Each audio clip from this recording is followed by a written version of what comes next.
So probably my favorite riding video that we made is called Winter Runs from February 15th of 2011. And what I really, really like about it is the fact that we threw together this camera rig in Riley's backpack to film with our GoPro. And it turned out just really cool and dynamic. So what happened was, I had this piece of PVC pipe, and we ended up taping some stuff together to hold the camera out about here by Riley's face, so he could use his hands and do slides and stuff. And but the camera was just kind of shoved in the backpack, and the pole it was on was able to spin around. And it actually ended up being really cool because as he turned, the camera would swing about like this, and then it would kind of go behind him and kind of look down, and you'd have this really cool effect. Whereas he's carving, instead of the camera being completely static like this, it's swinging around and going past his face, and it made the footage seem really, really dynamic.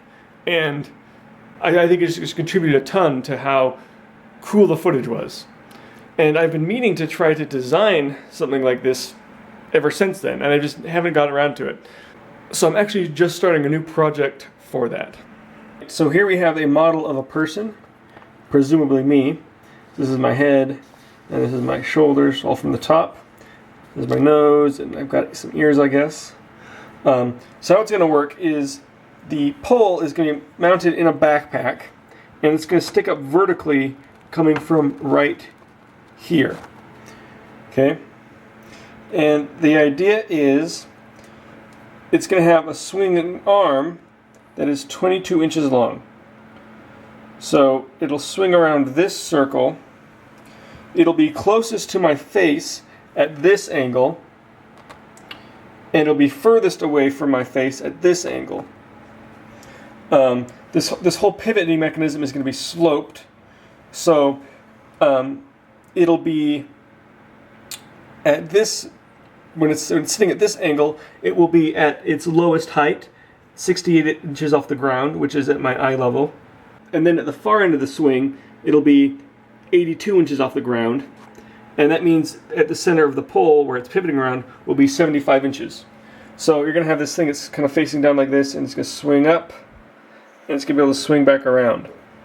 And so gravity is kind of just going to hold it down in this position, but it'll be able to swing and travel around in this big circle.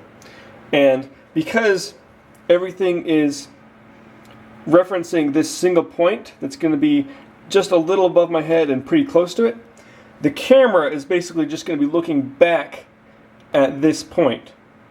So using a wide-angle camera like a GoPro or one of my replay cameras, my face should stay in the field of view the entire time as it rotates around. And so I think this will work really good for longboarding. But I'm curious to see how well it will work for other things like just running around or hiking or whatever else. And I'm really excited. I didn't get the chance to go to the shop today, so I spent the evening working on this, and now I'm exhausted and I'm hungry, so I've actually been cooking some dinner right now.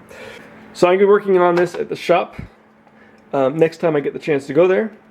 I've pretty much gotten the mechanics all figured out, so what I'm going to be having to work on is trying to figure out kind of what the materials are I'm going to be making stuff out of, how I'm going to secure this vertical pole here to my back so it won't shake around and make it a really abrupt picture.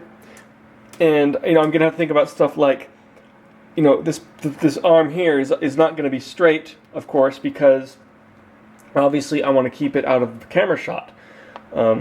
So I'm going to have to probably make it kind of go up and around and kind of figure that whole thing out and try to start building it. So this actually shouldn't be a very long project. It's fairly simple, fairly straightforward. It's probably an evening at the shop, maybe 2. So if you want to see how this turns out, stay tuned.